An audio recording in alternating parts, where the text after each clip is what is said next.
The 140th door. They called it Halberd Towers, though towers felt like a cruel joke. More like a crumbling monolith, scraping the sky with its decaying facade. I moved in for a new job, a fresh start I desperately needed.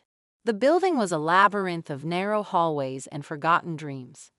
140 units, they said, though most seemed permanently shrouded in shadow. The flickering lights and the incessant buzzing of the ancient intercom system only amplified the feeling of unease. My apartment was Unit 139, near the top floor, a cramped space with a view of the grimy cityscape. But it was the door at the end of the hall that truly captured my attention. Unit 140. It was different from the others. No doormat, no nameplate, just a blank, scarred surface. The peephole was covered with a thick piece of black tape, a silent warning. The other residents, the few I encountered, offered cryptic advice. Don't ask about Unit 140. They'd mutter, their eyes darting nervously. The hallway lights outside that door flickered with a frantic energy all their own. I started seeing things, shadows shifting just beyond my peripheral vision. Standing at the door of Unit 140, always just out of focus.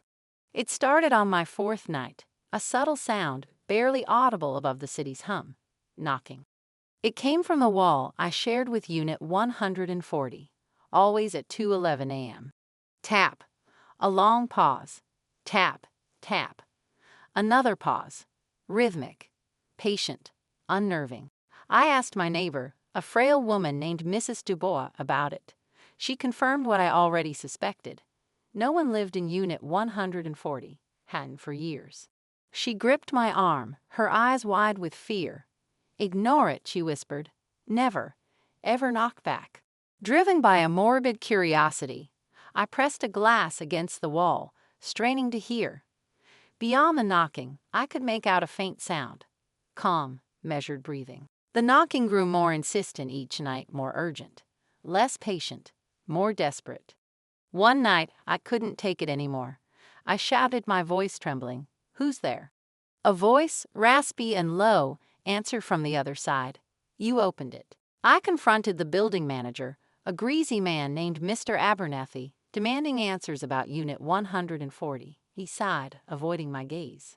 He revealed that Unit 140 had been sealed off for 15 years, after what happened to the previous tenant. He spoke of a disturbing transformation, of residents disappearing one by one, followed by screams that echoed through the hallways, then silence. When the police finally broke down the door, they found claw marks on the walls, blood everywhere, and the words, "Let me finished," carved into the floor. I was trapped in my lease for 6 months. That night, my bedroom door creaked open on its own. I told myself it was the wind, the old building settling, but I knew better. Standing in the middle of my bedroom was a new door, identical to the one down the hall. It was labeled 140. The doorknob twisted slightly, as if someone were testing it from the other side. The voice, closer now, whispered, "You opened it." Panic seized me.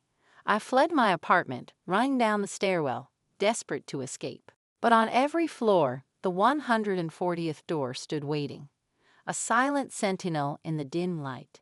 I reached the lobby, hoping for salvation, but the exit was chained shut, impassable. The 140th door stood at the bottom of the stairs, blocking my path. It opened slowly, revealing only darkness, and the sound of breathing. A whisper brushed my ear, cold and menacing. "Now it's your turn to knock." The residents still hear the tapping in the walls, a constant reminder of what lies hidden. Unit 139 remains vacant, a testament to the terror that lingers in Halberd Towers. Unit 140 is still sealed, but the seal feels fragile, temporary. Sometimes, a new door appears in someone else's apartment, a silent invitation. The knocking always starts at 2:11 a.m., and the cycle begins again.